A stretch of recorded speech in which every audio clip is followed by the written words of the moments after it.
3. 화학적 처리. 1. 화학 반응. 핵심 이론 01. 산과 염기. 산과 염기의 정의를 정확하게 알고 계셔야 돼요. 그래서 수소이온을 낼 수 있는 것을 우리가 산이라 그러고, 수산화이온, OH, 알칼리, 이것을 낼 수 있는 것을 우리가 염기 또는 알칼리, 같은 얘기예요. 이렇게 정의를 합니다. 그래서 이 산을 낼 수 있는 것을 다르게 표현을 하면, 여기 플러스니까 양성자를 줄 수 있는 곳, 전자쌍을 받아들이는 물질, 받는 물질, 그리고 물과 반응해서 요 H3O 플러스를 생성하는 이온이나 분자, 이런 것을 우리가 산이라고 규정을 하고요. 반대죠, 염기는. 그래서 양성자를 받아들이는 것, 전자쌍을 주는 물질, 주고 받고, 물과 반응해서 OH-를 생성하는 이온이나 분자, 이것을 우리가 염기라고 합니다. 산화현상이라고 하면 아까 설명드렸듯이 이 네 가지, 네. 그래서 수소를 잃거나 산소와 화합하거나 전자를 잃는 현상을 산화라고 하고, 원자가가 증가할 때를 우리가 산화라고 이야기를 합니다. 감소하는 것은 환원이에요. 답은 4번. 핵심 이론 02. 산화 환원 반응. 사실 이 문제가 아까 거기 나왔어야 됐는데, 네, 좀 다음에 책 수정할 땐 좀 손을 보겠습니다.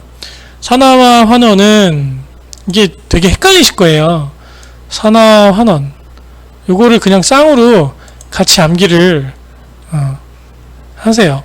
산화라는 건 예를 들어 C가 CO 또는 CO2 이렇게 되는 과정을 우리가 산화라고 이야기를 하고, 산소하고 결합하죠.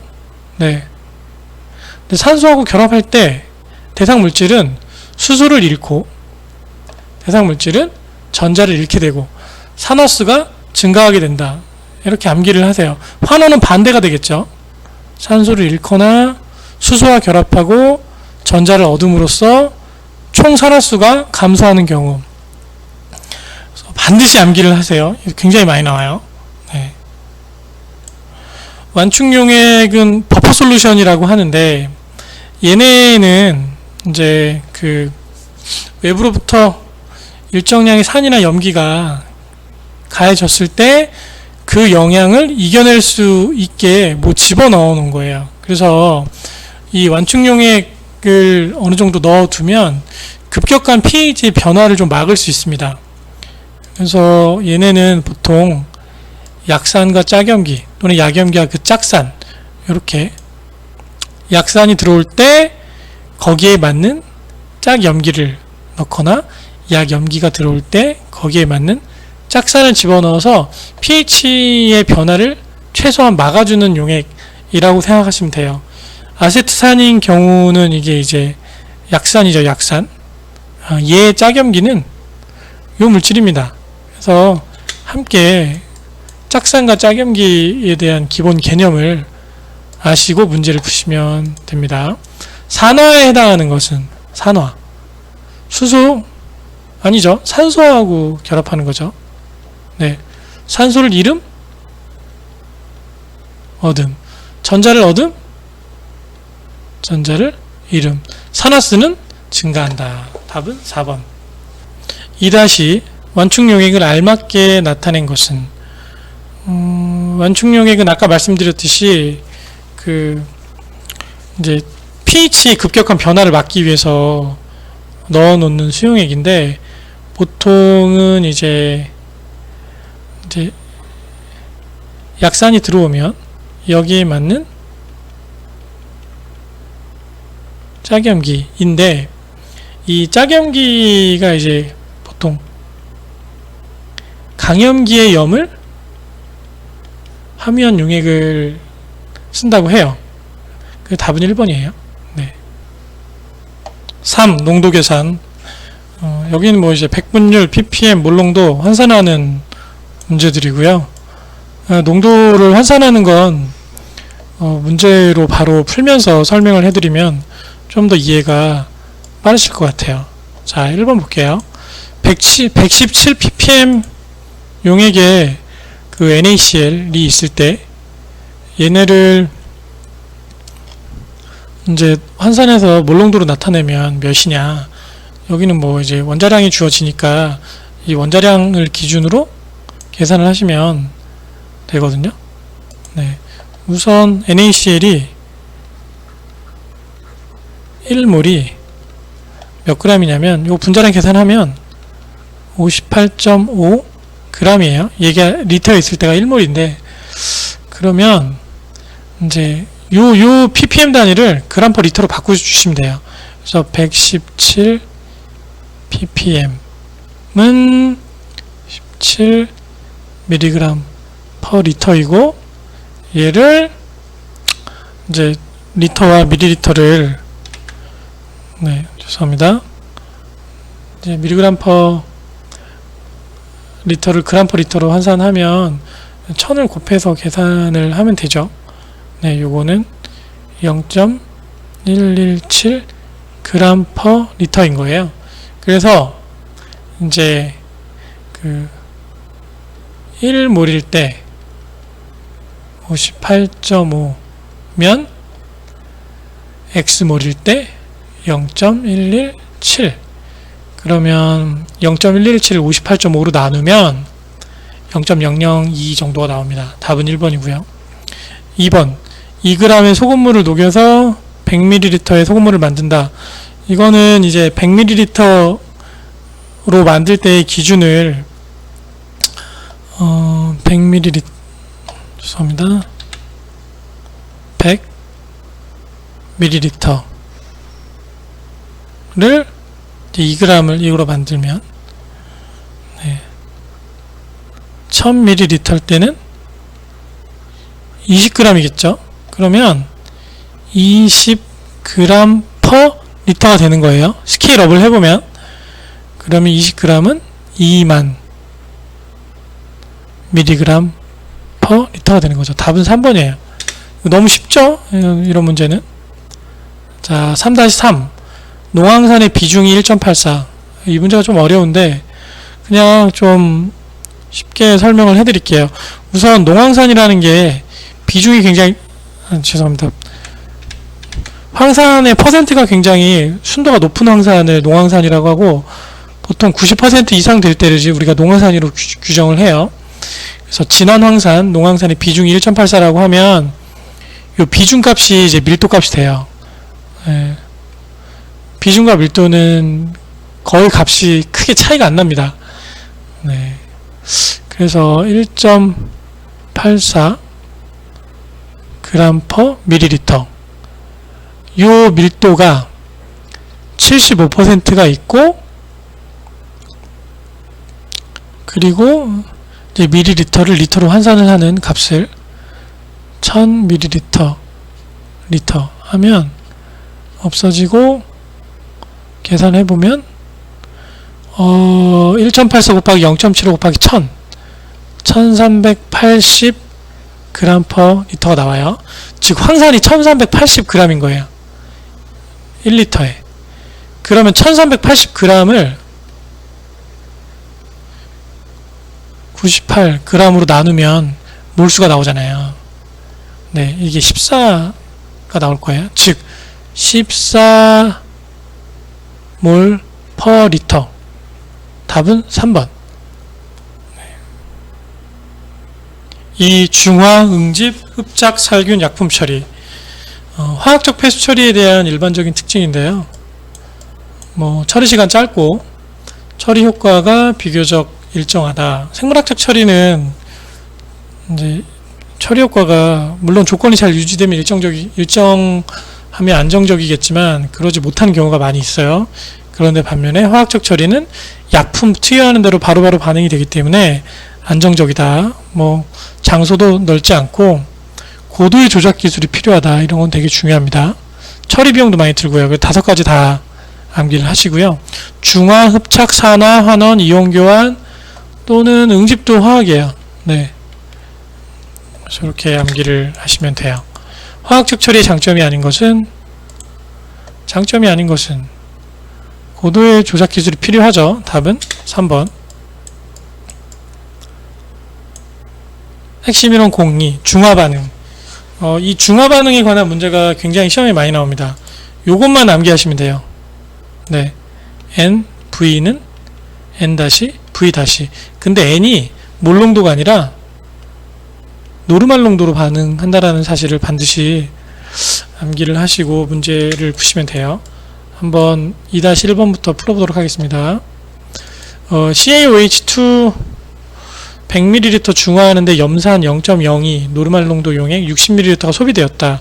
그냥 곱하면 돼요. 이런 문제는 N-V-로 다행히 친절하게 문제에서 노르말 농도 단위로 나와 있죠. 그래서 NV는 N-V- 해서 우선 0.02 단위 다 뺄게요. 곱하기 60은 N- 곱하기 100 N-는 0.012 답은 1번.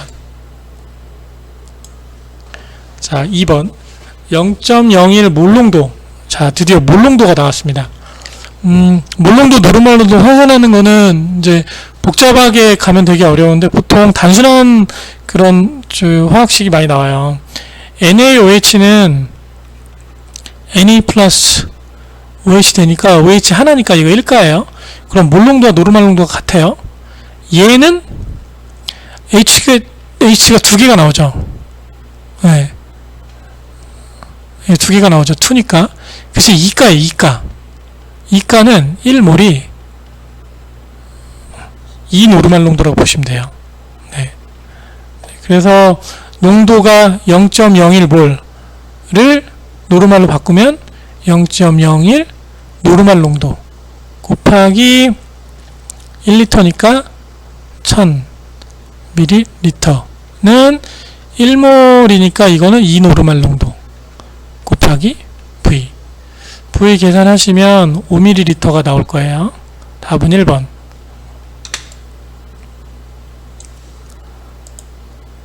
자, 3번. 공장에서 NaOH 3% 함유된 폐수. 자, NaOH의 양과 HCl의 양을 각각 노르말 단위 농도로 뽑으셔서 N-V- 하시면 돼요. 얘가 우선 3%니까 0.03 곱하기 밀도가 폐수가 1이니까 1.0 g per ml 곱하기 1000ml는 1리터. 그 다음에가 중요한데 당량 1당량은 몇이냐? 40g. 왜냐? 얘는 1가니까 몰농도와 노르말 농도가 중량이 같아요. HCl 계산해 보실게요. 0.37% 곱하기 밀도 비중 1.8 1.18 밀도 같습니다. 1.18 g per ml 곱하기 똑같이 1000ml 1리터 곱하기 얘도 분자량 1가니까 분자량이 곧 당량이 되죠. 1,2Q분의 36.5 이렇게 해서 NaOH 계산하시면 0.75 값이 나옵니다. 노르말 농도 곱하기 500m 세제곱 per day는 요 값은 계산하면 11.96 나올 거예요. 11.96 곱하기 V. 그래서 V만 남기고 다 이항하면 31.35 미터 세제곱 per day. 폐수 이만큼이 요 농도로 들어올 때 이만큼 분량의 HCl 중화제가 37%로 된 중화제가 필요하다 라는 식입니다. 답은 2번이에요.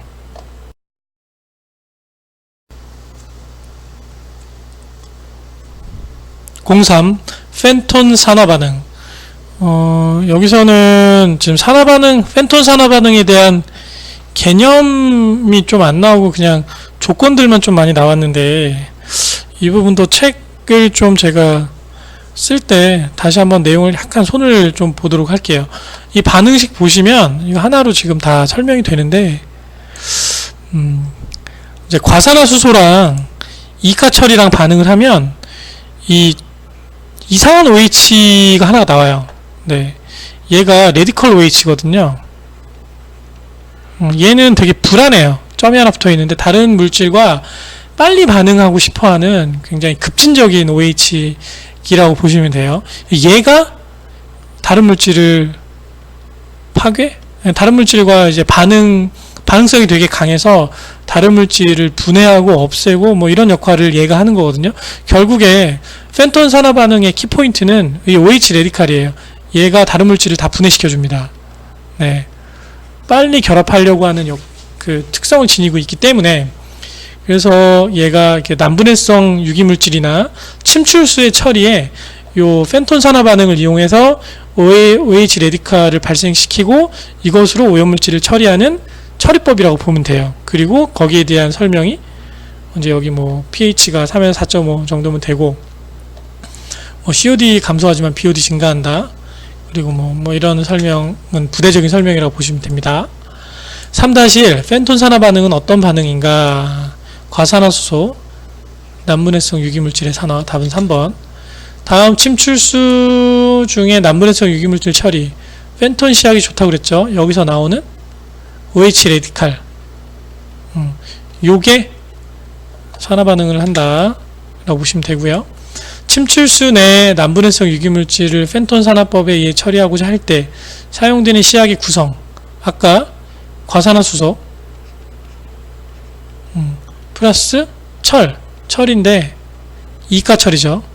하면 OH 마이너스 하나 나오고 레디칼 OH 플러스 3가철 이렇게 나온다고 했어요. 그래서 얘가 강력한 그런 오염물질을 처리할 수 있는 성분이다 라고 말씀을 드렸습니다. 설명이고요. 핵심이론 공사 환원 침전법. 환원 침전법은 대표적으로 활용하는 방법이 이제 크롬을 처리하기 위한 방법인데, 유가 크롬이 이게 독성 물질이에요. 근데 이온만 몇 개만 좀 바꿔줘도 삼가루만 바꿔주면 이제 침전물이 생기면서 네, 요런 형태로 바닥에 가라앉고, 요거는 무독성이에요. 네. 그래서 이제 중화제를 집어 넣어서 pH 영역을 좀 끌어올려서 8에서 11 정도로 맞춰주고, 그리고 나서 네, 무독성화해서 처리하는 가장 대표적인 방법이 환원 침전법이고, 크롬의 처리에 활용이 된다. 크롬 환원제 종류는 다음과 같습니다. 아황산가스, 이산화황이라고도 하고요. 아황산 나트륨, 이거 다 암기를 하세요. 이게 나와요. 한 번씩. 네, 한 번씩 나오니까 반드시 암기를 하시기 바랍니다. 자, 1번. 육가크롬을 처리하기 위한 처리법은 무엇이냐? 방금 전에 했죠. 환원침전법. 답은 2번. 육가크롬 함유 폐수 처리법으로 가장 적절한 것은 환원시키고 중화시킨 다음에 침전시켜서 가라앉은 다음에 그 염을 제거한다. 답은 2번이죠.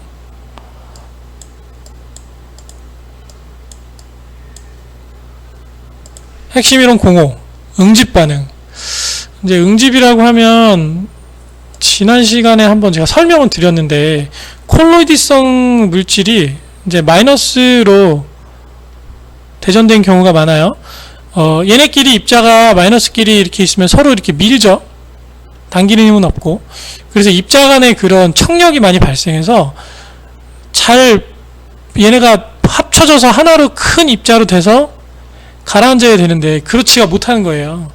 그 스토크의 법칙 보면 제일 중요한 게 직경의 크기잖아요.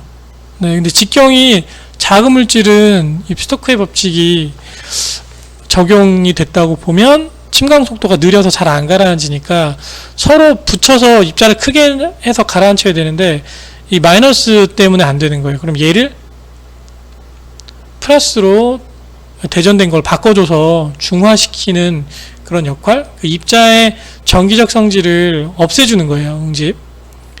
그렇게 해서 서로 결합시키게 하기 위한 그런 반응을 이제 응집 반응이라고 합니다.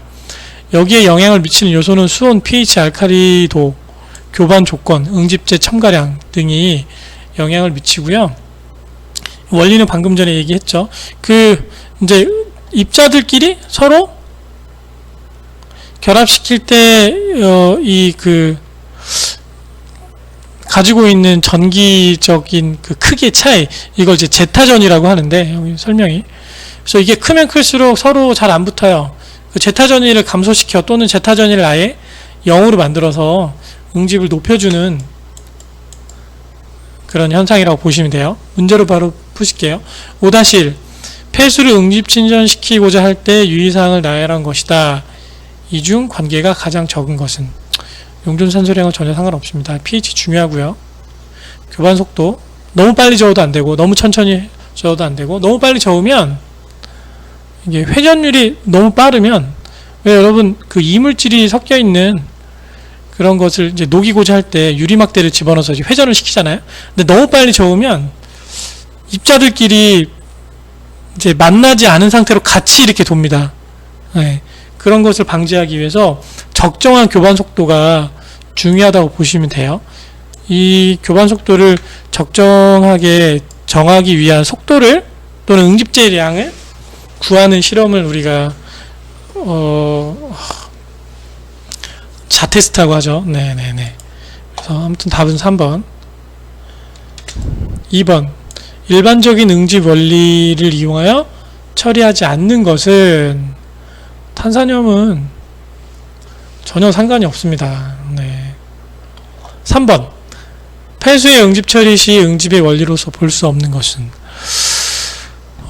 표면 전하를 증가시키면 안 되죠. 표면 전하를 없애줘야 됩니다. 그래야 청력이 없어지고, 그래야 입자들끼리 서로 붙어도 밀지 않고 하나의 커다란 입자성 물질로 응집될 수 있기 때문에 4번은 상관이 없죠. 소수성 콜로이드에 관한 설명으로 틀린 것은? 소수성 콜로이드는 염의 반응성이 굉장히 좋아요. 그래서 염을 아주 미량만 넣어도 콜로이드의 어떤 그런 전기적 성질이 변하고 서로 달라붙을 수 있는 확률이 더 높아집니다. 그래서 염에 민감하기 때문에 염을 집어넣어서 어떤 대전된 콜로이드의 전기적 성질을 없애준다고 보시면 되는 거예요.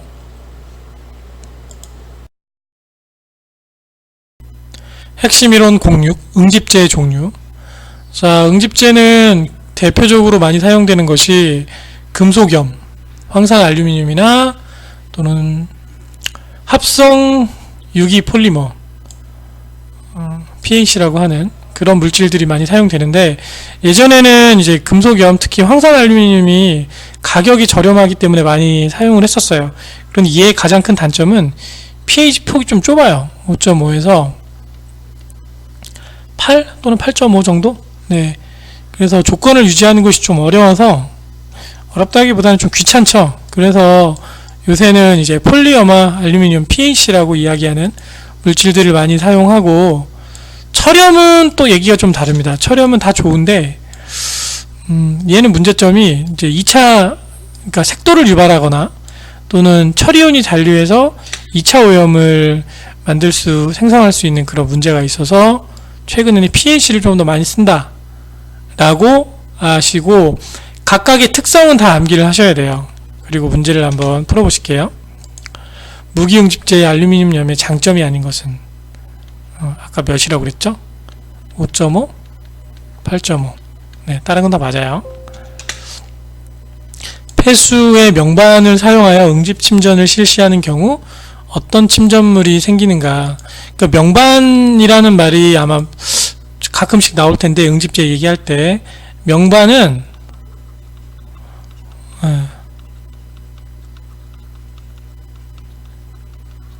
황산 알루미늄이나 황산 알루미늄 수화물, 요거를 다 우리가 명반이라고 이야기를 해요.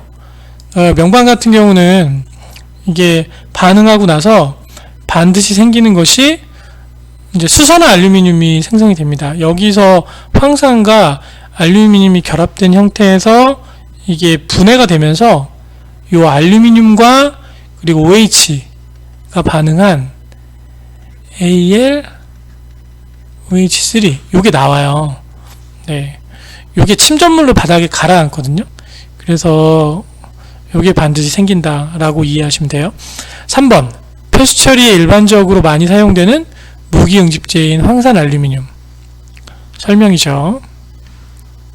처리 아무래도 알루미늄보다 무겁겠죠? 네. 그래서 답은 옳지 않은 것은 4번. 철염이 더 무겁습니다.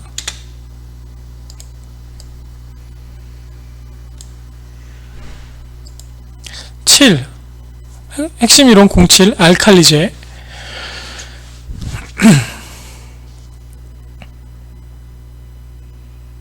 핵심 이론 07 알칼리제. 알칼리제를 투여하는 목적을 반드시 아셔야 돼요. 알칼리제는 알칼리도가 낮은 원수를 처리를 할 때 알칼리도를 좀 높여서 응집제를 집어넣을 때 응집제가 너무 많이 소요되는 것을 막기 위해서 그러니까 응집 효과를 좀 탁월하게 하기 위해서 알칼리제를 집어넣는다 라고 보시면 돼요. 또는 부식 방지를 위한 pH 조정의 목적도 있다.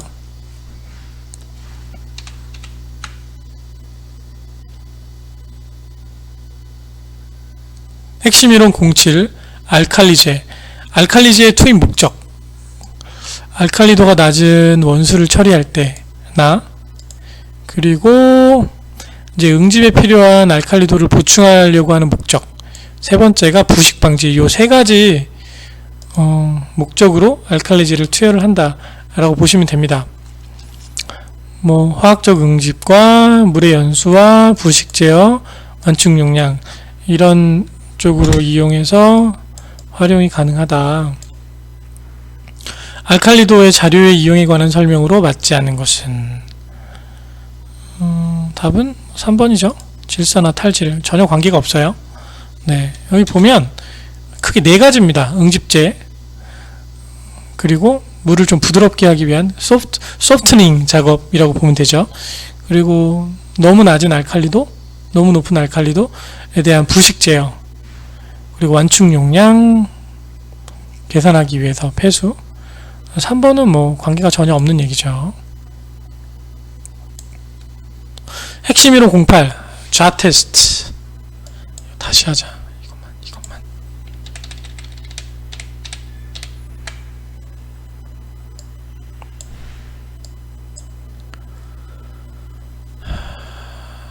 알칼리제.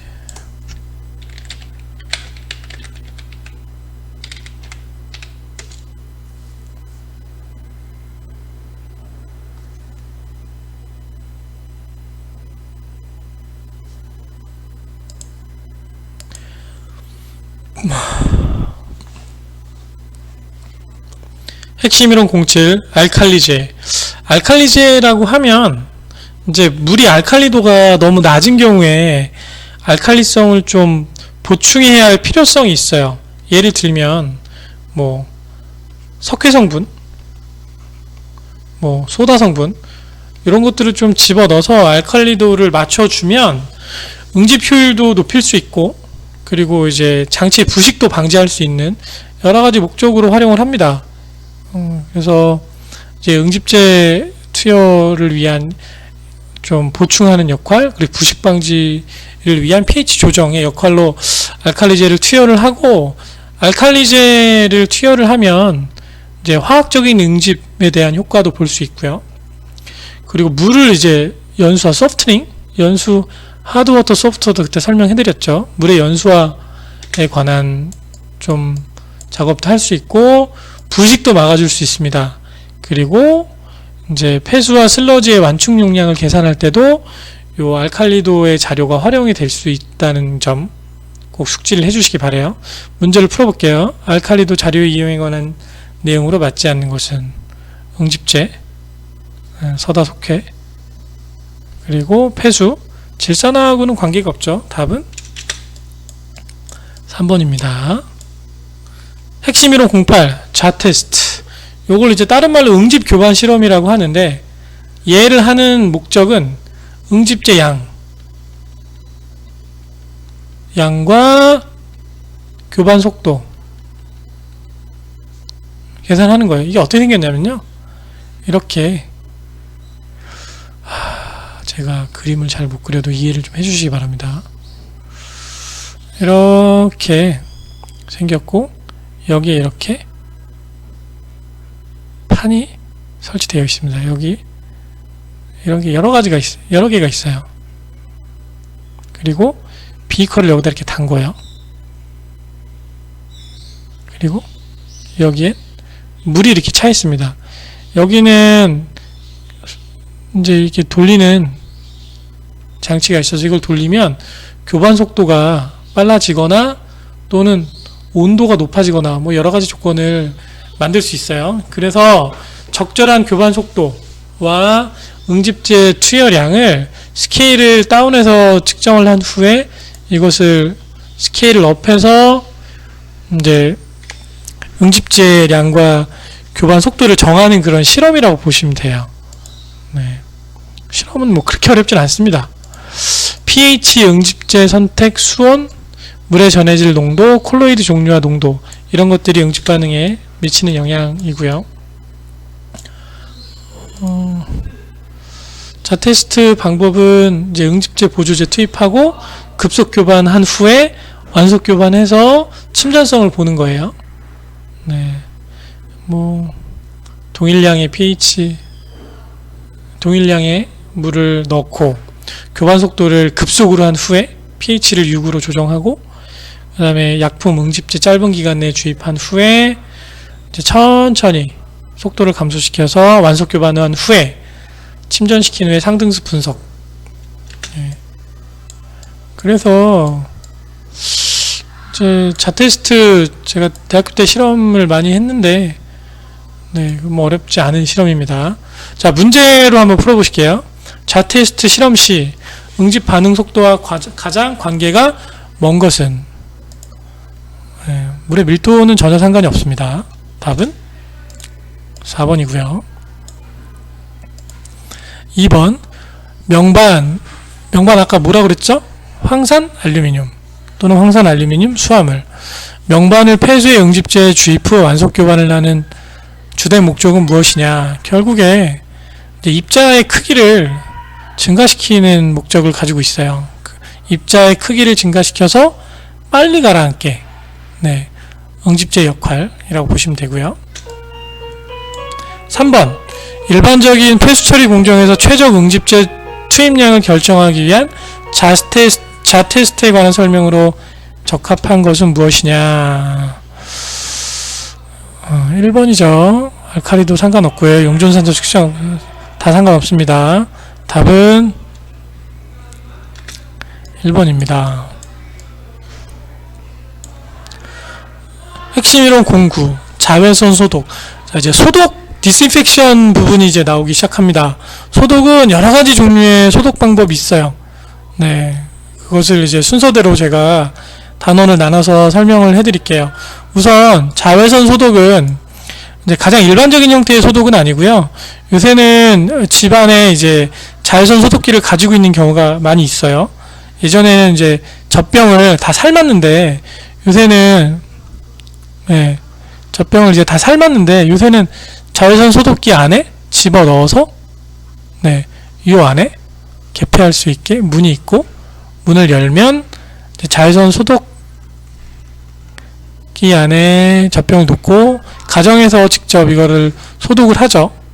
네, 전기세도 별로 안 들어가고 되게 좋아요. 네. 얘는 이제 단점은 딱 하나입니다. 뭐냐면 수질에서의 그 자외선 소독의 단점은 부유물질 효과를 저해한다. 그리고 소독 효과에 대한 즉시 측정이 어렵다. 소독하고 나서 과연 이게 어떻게 소독이 됐는지를 파악하는 게 쉽지가 않아요. 그런 것만 빼면 굉장히 좋은 소독법이다 라고 보시면 됩니다.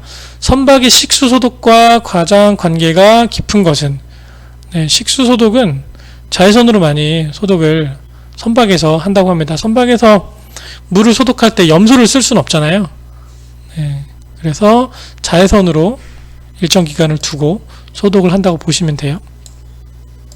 염소 처리 살균. 염소는 이게 정수 처리 공정에서 많이 사용되고, 네, 요거를 활용하는 방법은 이유는 딱 하나예요. 뭐다? 가격이 저렴하다. 플러스 잔류성을 확보할 수 있다. 즉, 물에 넣어놓고서 정수처리 공정 끝난 후에 정수장이 있고 가정이 있으면 이게 파이프로 정수관망을 통해서 이동할 거 아니에요.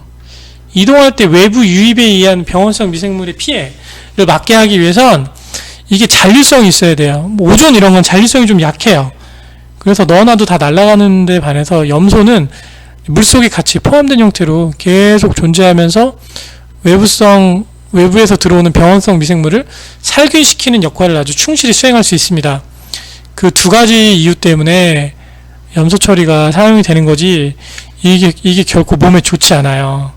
네, 이 독약이라고 보시면 돼요. 특히 이 THM 생성시키기 때문에 굉장히 주의해야 합니다. 잔류 염소와 유기물의 반응으로 생성되는 발암물질이다. 그래서 시험 문제 좀 많이 나오는 것이 이 살균력 비교하는 거 많이 나오고요. 그리고 잔류염소는 유리염소와 결합잔류염소를 이야기하고요.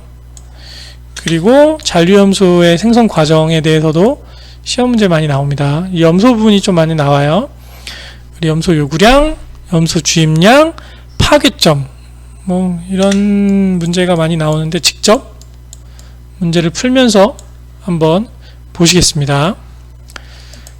10-1번. 다음 중 염소살균의 가장 큰 장점은 무엇이냐? 아까 제가 가장 큰 장점이 뭐라고 그랬죠? 네, 이제 효과적이고 지속적인 살균 효과, 잔류성, 경제성, 뭐 이런 거라고 했잖아요. 답은 2번이에요. 선택적 살균 못해요. 뭐 다른 건 말도 안 되고. 답은 2번이고요. 10-2번. 액체 염소의 주입으로 생성된 유리염소, 결합잔류염소의 살균력 크기 비교. 아까 제가 이거 반드시 암기하라고 말씀드렸죠. 이 문제 많이 나옵니다. 네, 그래서 HOCl 우선 차염소산이 크고, 그 다음에 클로라민, 그리고 OCl-, 뭐 이런 순서, 차염소산 이온, 네, 이런 순서로 보면 되고요. 요거보다 가장 센 건 O3예요. 여기는 없는데, 네, 그래서 차염소산, 그 다음에 차염소산, 죄송합니다.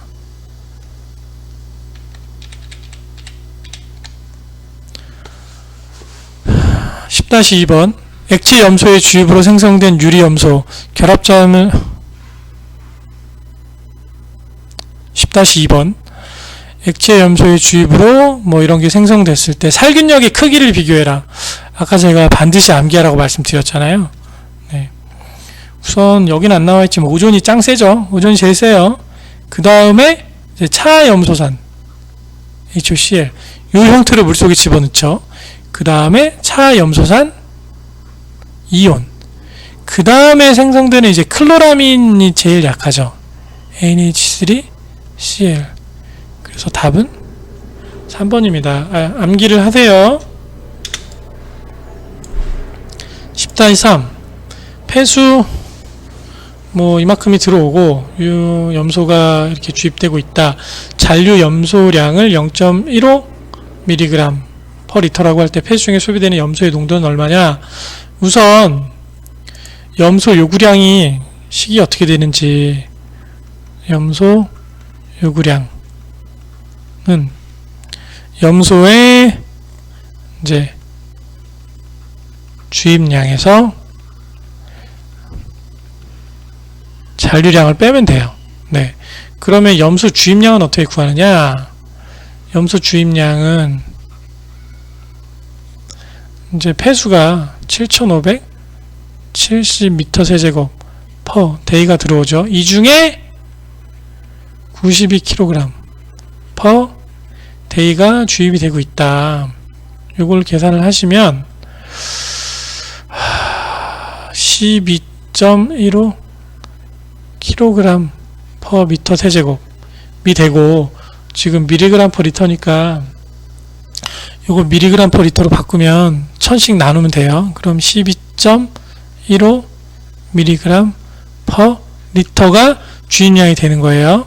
그러면 염소 주입량이 12.15고 여기에 잔류량이 0.15 밀리그램 per 리터잖아요. 요걸 빼면 약 12.0 밀리그램 per 리터가 나옵니다. 네, 이것은 요구량과 주입량을 어떻게 계산하는지 알고 계시면 푸실 수 있습니다. 4번 5만 미터 세제곱 per day 상수를 살균하기 위해 뭐 똑같은 문제인데 위에 거랑요. 주입량이랑 요구량을 한번 계산을 해볼게요. 우선 주입량은 이제 20kg per day, 이제 밀리그램 per 리터 단위니까 곱하기 10의 6승 밀리그램 per 킬로그램, 이것을 5만 미터 세제곱 per day 곱하기 10의 3승 리터는 1미터 세제곱. 요거 계산하시면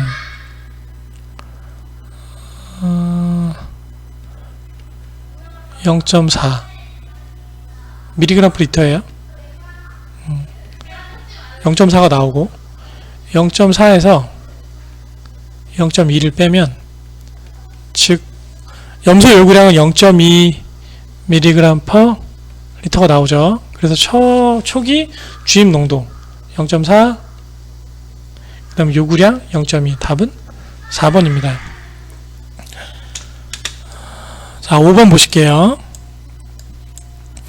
염소 함유량 함량이 15%, 염화석회를 사용해서 1000m 세제곱 폐수를 소독하고자 한다. 뭐 다 비슷비슷한 문제인데요. 석회 성분을 이제 소요되는 양을 정하셔서 계산에 활용하시면 돼요. 우선 염소가 주입되는 양을 환산을 해보시면 주입량은 2.5죠. 2.5 밀리그램 per 리터는 2.5 스케일업해서 그램 per 미터 세제곱이 되죠. 네, 여기 지금 미터 세제곱이라 바꾼 거예요. 이제 소요되는 염화석회, 요거는 어떻게 구하냐면, 요 이제 주입량 2.5 그램 per 미터 세제곱, 요게 1000m 세제곱만큼 이제 폐수가 있고, 그것을 염소 함량이 15%다 그러면 여기가 15%로 나눠주면 값이 나와요. 이게 16.7kg 정도 나옵니다. 그러면 총 소요되는 양이 16.7kg이 된다 라고 계산을 하시면 됩니다.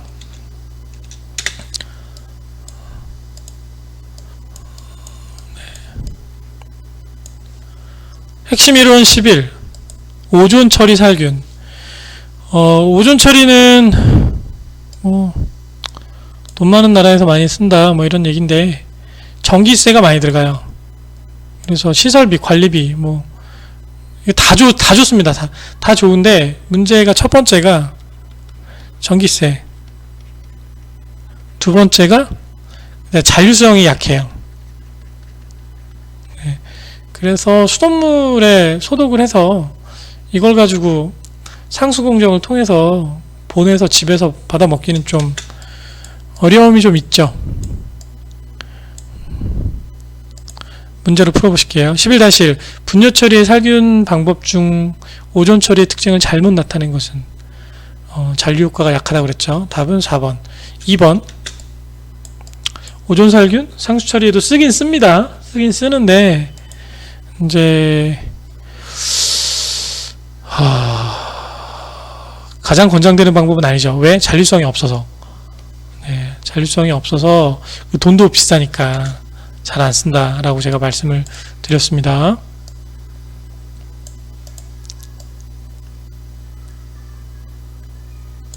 핵심 이론 12. 이온 교환법 및 전기 투석법. 이온 교환법은 말 그대로 이온을 교환함으로써 물질을 다른 물질로 바꿔서 처리하는 그런 처리법이라고 보면 돼요. 보통 고도 처리, 상수 처리 공정에서 질산성 질소 제거할 때 많이 활용이 되고요. 이온 교환법은 좀 가격이 그렇게 싸진 않아요. 이온 교환 수지 바꾸고 이러는데 돈이 많이 들어갑니다. 전기 투석법은 양이온을 선택적으로 투과시키는 양이온 교환막, 그리고 음이온을 선택적으로 투과시키는 음이온 교환막을 조합을 해요. 그래서 전기에너지에 의해서 무기이온만 따로 제거하는 공정이라고 보시면 돼요. 얘도 이제 고도정수 처리에서 많이 활용이 됩니다. 염수의 탈염, 브로미온의 제거, 질산성 제거, 이 세 가지에 많이 활용된다는 거 반드시 암기를 하시고요. 담수화 나오면 전기투석법이 제일 좋다 라고 보시면 됩니다. 다음 폐수 처리 중 고액분리 방법이 아닌 것은, 전기투석법은 고액분리랑은 상관이 없죠. 부상, 스크린, 원심 다 이제 그 액을 분리해서 액과 고용물을 분리하는 방법인데 반해서 전기투석법은 그거하고 전혀 관계가 없는 처리법이에요. 답은 1번입니다.